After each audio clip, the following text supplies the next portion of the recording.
Sa ating lunch, gagawa tayo ng vegetable soup. Soup. Soup with buttered bread. Yan po ang ating gawing lunch ngayon. After konting fry yung onions, sauteed onions and garlic with ginger, ay lagay po natin yung ating tomato.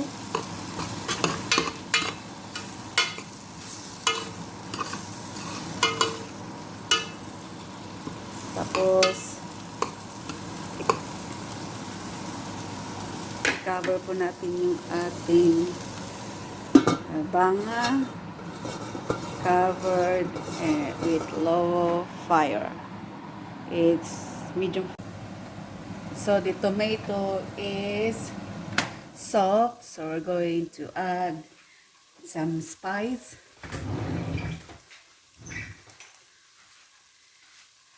This is a mixed spice that you can buy in the market.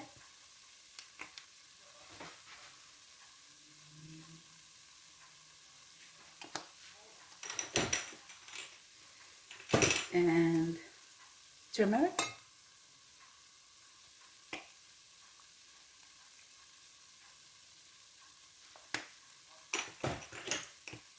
Para mabango.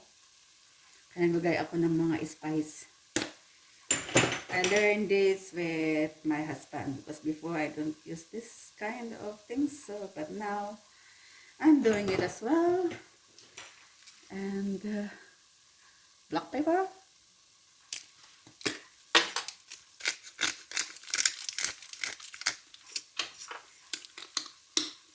Making a simple soup. Kaya yun, mabango siya. Because of the spice, the smell, it has a good smell. It has a good aroma. So the tomato is soft. So I'm going to add the potato. I'm making affordable soup. I add salt.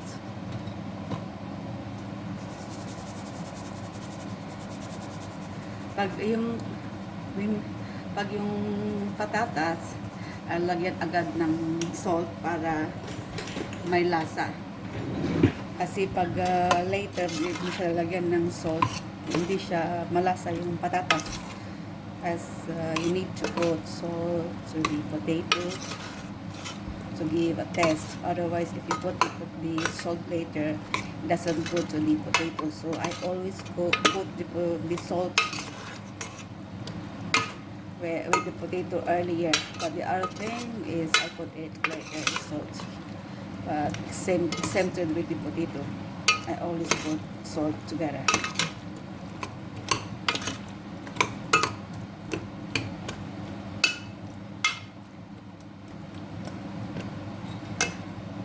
Put in a bit high fire.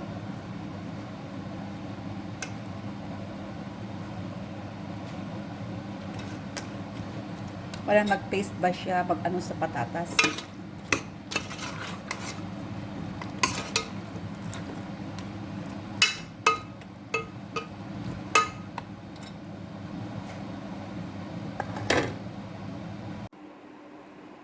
Cabbage.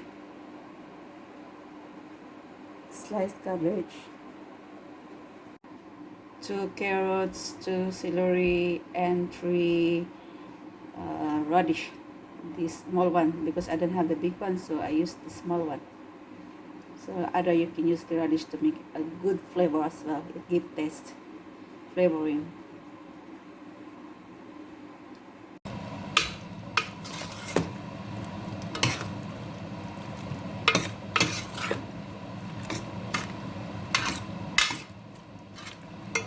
Tama, konting fry lang yung ating spice at dumikit sa patatas.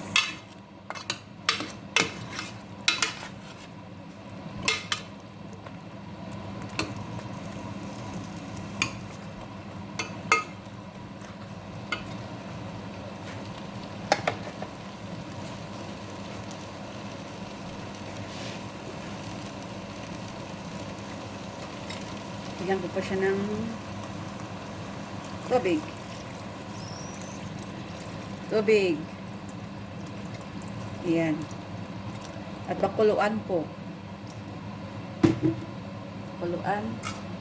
Hanggang sa maluto yung patatas, then we can put the other vegetables when it's already cooked. Let it boil.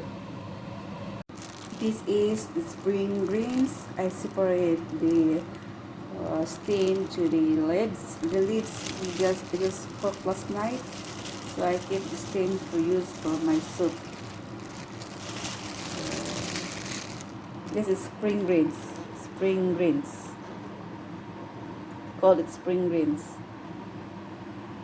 Yan po siya. Spring greens stem. When the potato is boiling, you need to lower the fire, otherwise the potato will stick on the pan. So try to stir it, otherwise it will stick to the pan.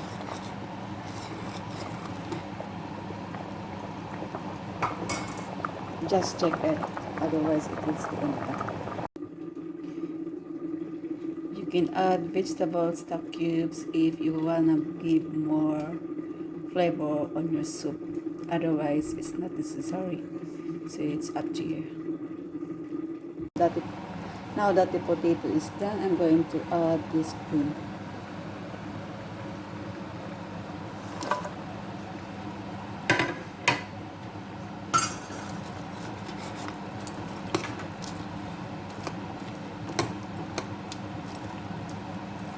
I only put little water to cook the potato faster, because if you put a lot of water at a time, it takes time to cook the potato. So I need to cook the potato first before I add more water.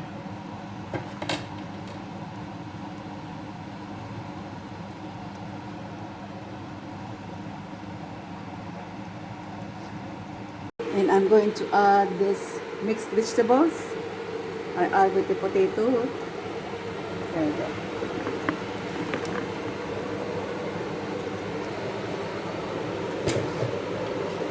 And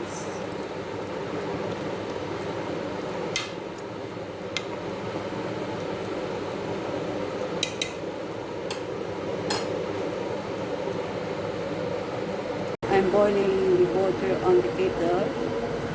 So you can see also the energy, to see that you better boil the water on the kettle. Because if you boil on the pan, it takes time. So I'm now boiling water to add to the soup. And I'm going to add my cabbage.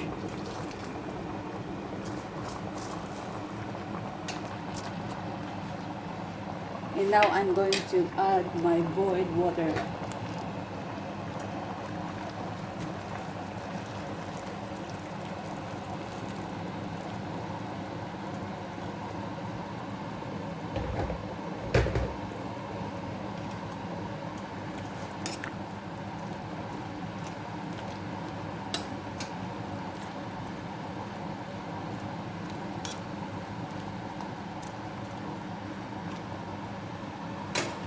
And then put into high fire to boil the water and cover the pan.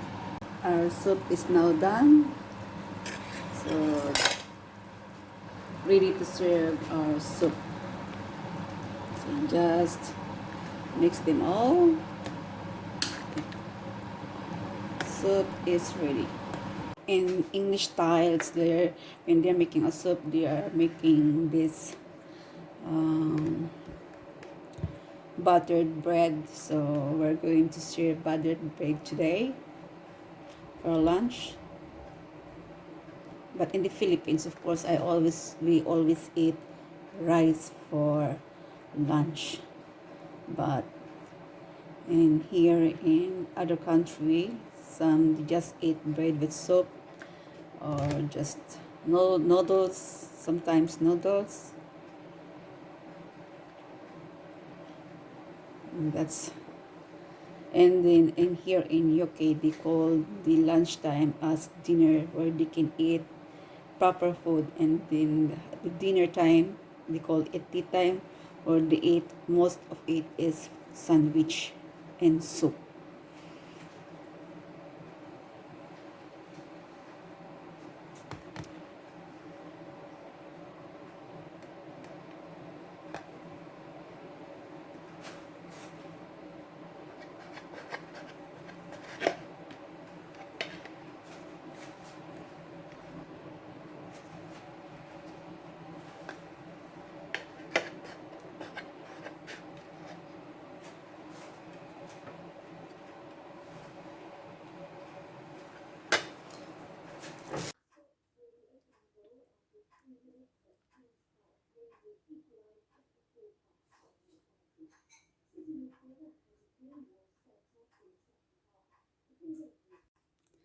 Now that my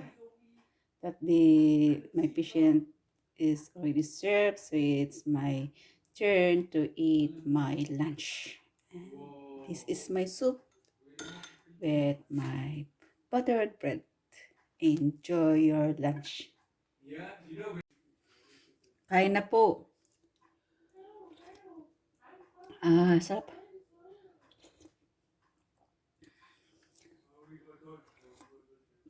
Simple lunch.